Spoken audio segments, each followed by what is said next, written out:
Okay, so you know those excerpts you sent us? From Free to Choose. Yeah, those. Milton and Rose Friedman's book, right? Right. Really got us thinking. It's a classic. No kidding.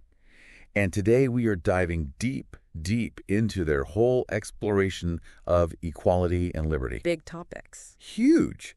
And the Friedmans jump right in, They ask this question, like right off the bat. They say, equality, liberty, what do these words actually mean? Yeah. So our mission in this deep dive is to unpack all of that. Love it. Really understand how they're defining those terms, how they differentiate them. Okay. And maybe even more important, to see where those ideas bump up against each other. Yeah, where they might be in conflict. Exactly. Think of this as your shortcut to getting the core of their argument. Nice. And these ideas are so relevant, I mean, think about all the debates happening right now. Especially in the U.S., given its history. Exactly. The historical backdrop of the United States, its founding principles, the whole thing, it's all tied in. It's fascinating that they start with such a direct question, though. Yeah. Like right out of the gate, what do these words actually mean? It tells you that they're not messing around. Not taking anything for granted. Exactly.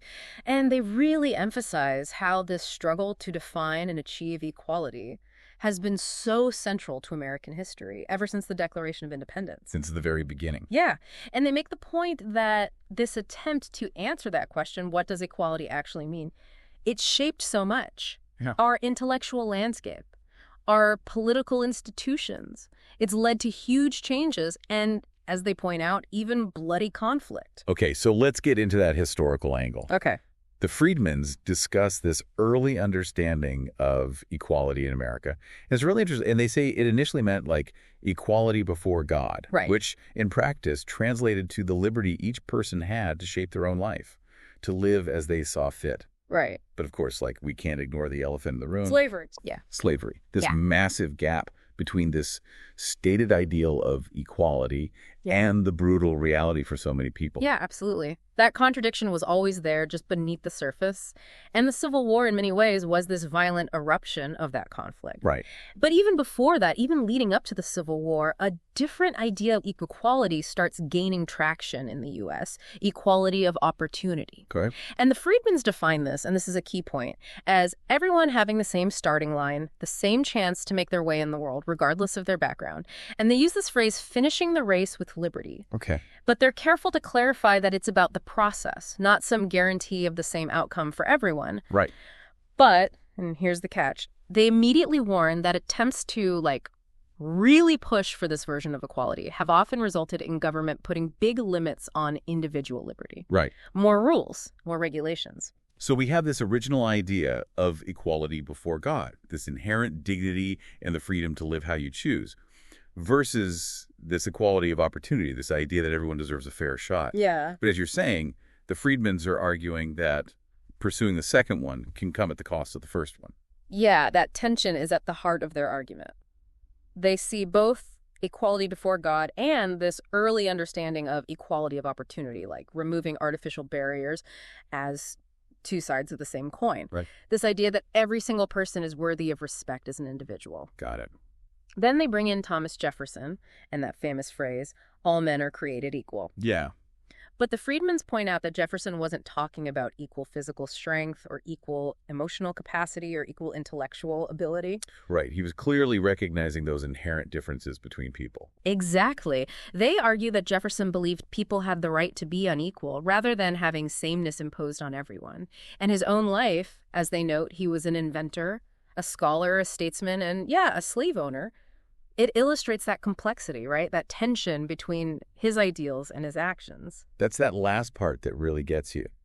How could the author of those words also own slaves? Right. It's a huge contradiction. It really forces you to confront how these ideas have evolved over time.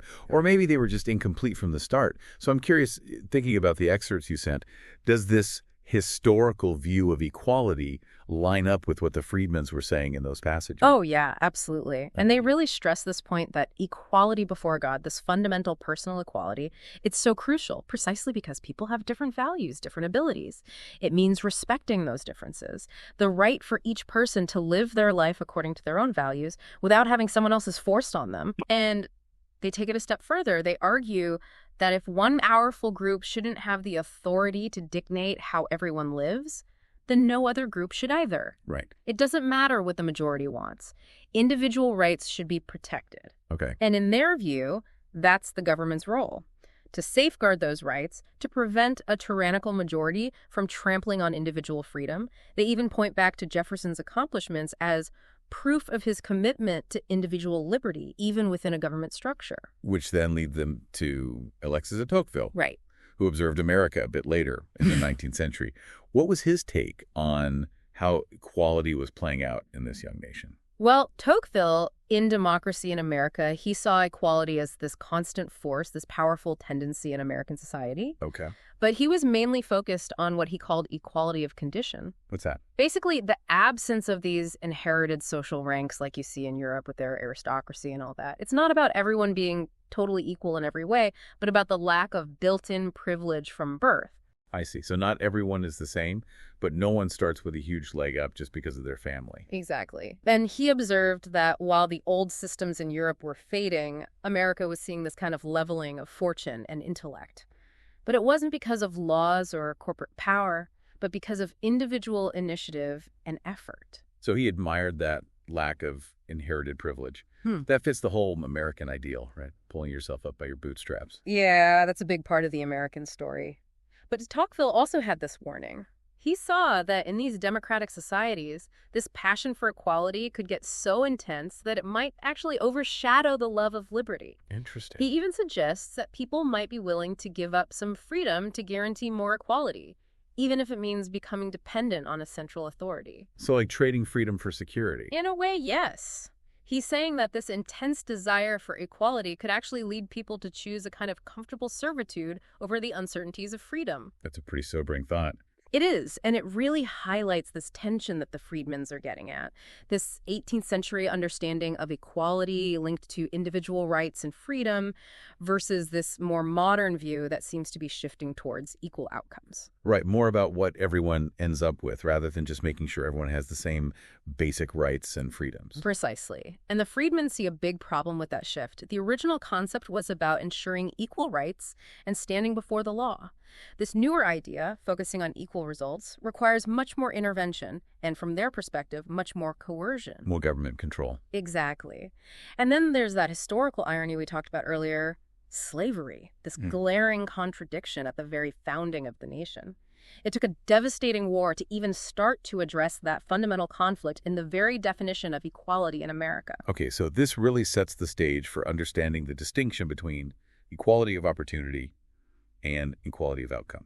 Let's break down how the Friedmans differentiate these two. Sure. So, as we mentioned, equality of opportunity at its core means everyone has an equal chance to succeed based on their talents and efforts. It's about removing those artificial barriers that might hold someone back. Okay. Equality of outcome, on the other hand, is this idea that everyone should end up with roughly the same results, regardless of their effort or abilities. So one is about making the starting line the same, the other is about making the finish line the same. Exactly. And the Friedmans see the increasing focus on equality of opportunity after the Civil War as this natural progression, this desire to build a society where what mattered was your ability, not your family name or background. Makes sense, right? After this huge fight over equality, people wanted to create a system where everyone had a fair shot. Yes, that was the ideal, to judge people based on their merit. And the Friedmans actually argue that this idea of equality of opportunity, meaning removing those arbitrary obstacles, is largely compatible with individual liberty. If your chances in life aren't limited by things like your birth or religion or nationality, that aligns pretty well with freedom. But then they make this really crucial point, right? They say that if equality of opportunity means denying people the right to use their unequal talents and resources, then it clashes with liberty. Exactly. Their argument is that true liberty will inevitably lead to some inequality in outcomes. People have different skills, different motivations, they make different choices. Trying to force equal outcomes would mean restricting people's freedom to act on those differences. Because if everyone has to end up the same, then you have to control what people do, how much they work, how they use their skills. Right.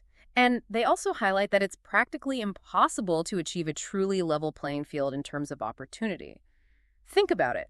Kids from different families, even siblings in the same family, will have different experiences, develop different skills, and then there's luck, pure chance. You can't legislate that away. Yeah, you can try to level the playing field to some extent, but you can't control every variable. Exactly. And this is where they get critical of what they call the modern slogan of fair shares for all, which they argue is often just a nice way of saying equality of outcome. Their concern is that this vague idea allows some group to decide what's fair and then use the government to enforce that vision, which always ends up stepping on individual freedom. So if you're trying to mandate equal outcomes, who decides what's fair? Who decides what each person needs to have their fair share? It sounds like a recipe for overreach and abuse. That's exactly their point. They believe that focusing on equality of outcome requires increasingly drastic measures that end up limiting liberty. And what's more, they argue that this pursuit of equal outcomes actually leads to less overall equality and less prosperity in the long run. So it's counterproductive. They think so. And they use this analogy of a poker game or any voluntary exchange between people. Individuals come in with different skills, different risk tolerances, and the results will naturally be unequal. To try and redistribute the winnings afterward would just stifle initiative and productivity. Because why bother trying your best if it's all going to get evened out anyway? Exactly. It removes the incentive for people to develop their skills, to take risks, to innovate. And they also argue that these systems designed to enforce equality of outcome often create new forms of inequality, just in different hands. Meaning that the people in charge of implementing and enforcing these equal outcomes often end up with a lot of power and privilege themselves. It shifts the source of inequality from individual differences and free interaction to the power of the state and those who control it. So it's like they're saying, be careful what you wish for. You might get equality, but it might not be the kind you had in mind. Right. It's a cautionary tale. Which leads us to their discussion of the actual consequences of these more egalitarian policies, especially those focused on equal outcomes.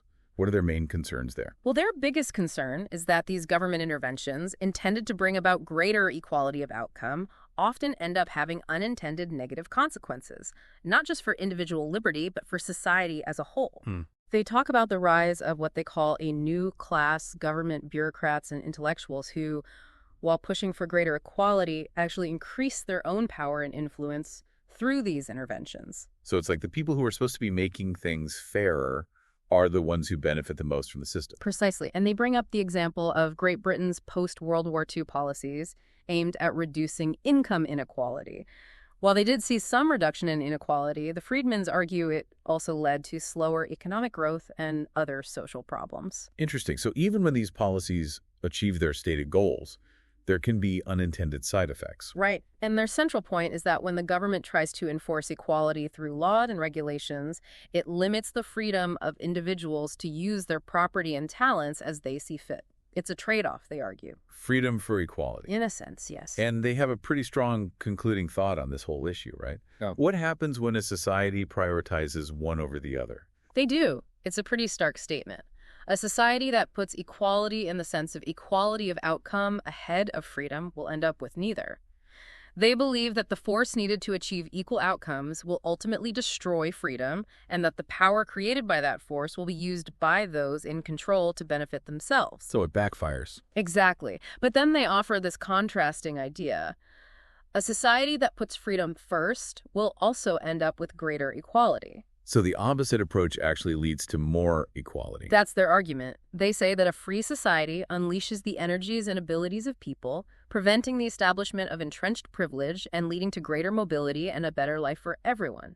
So it's not just that focusing on equal outcomes fails, but that true equality, in the long run, comes from a foundation of liberty. That's a pretty profound idea. It is, and it really challenges a lot of conventional thinking about equality and how to achieve it.